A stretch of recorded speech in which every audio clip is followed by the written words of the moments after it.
Hi guys! So today's video, i-haul ko sa inyo lahat ng mga napamili kong chocolate. Ayan. So lahat to worth 956 pesos at nabili ko to sa may Shaw Boulevard. So 14 pieces na chocolates. Ayan siya. So let's see. Meron ako ditong 6 na pepero. Yan siya. Pepero. Yan. Ang dami. So, yan. So, mura ko lang ito nabili guys. 3 for 100. So, not bad. Ayan siya. More on 100 pesos ko siya nabili. Dahil sale sila. At meron ako ditong Mallows. For only 40 pesos each. Ayan. So, dun to sa pwesto nung sa bilihan mismo ng mga chocolate. So, ayan. Dahil sobrang init, alayo na nilakad ko. Meron din akong Mars. Ayan. Mars. 3 for 100. And then, ito. Kana. Latte. Yan. 100 pesos. 2 for 100 pesos. Ayan.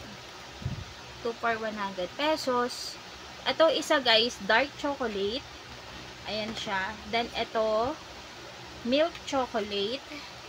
So, Ghana. Hindi ko sure ko tama yung pagkakabasa ko. Then next, same din. Milk chocolate. To. Hindi ko alam kung ano pinagkaiba nito kasi pareho silang milk chocolate.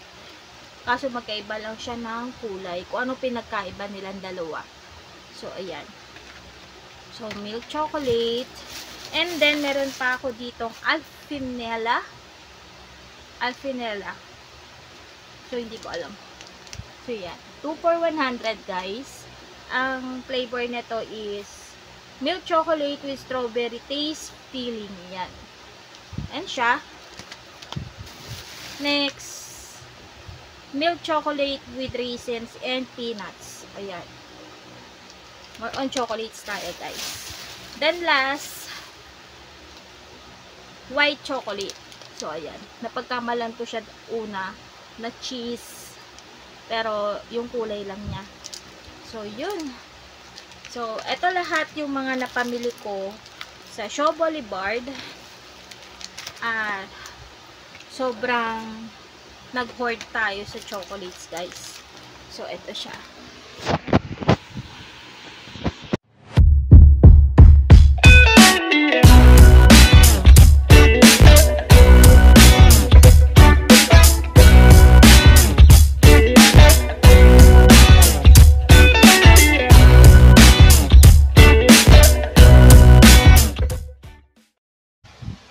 So, ayan siya guys.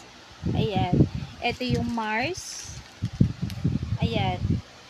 Mars. Yan, ang dami. So, yan lahat siya. Ito. Yan. Ang dami. So, that's it for today's video guys. Sana nag-enjoy kayo sa aking haul. So, ito lahat ang mga napamili ko sa Shaw Boulevard. Kung hindi ako nagkakamali, ang pangalan nun ay JCD Merchandise na more on chocolates yung mga paninda. So sa mga gustong pumunta guys, ang tatandaan nyo lang na landmark doon is Acacia Line. So sa tapat mismo nung sa Jollibee hilera nun, doon ko siya nabili. So sana nagustuhan nyo. See you on my next haul. Bye!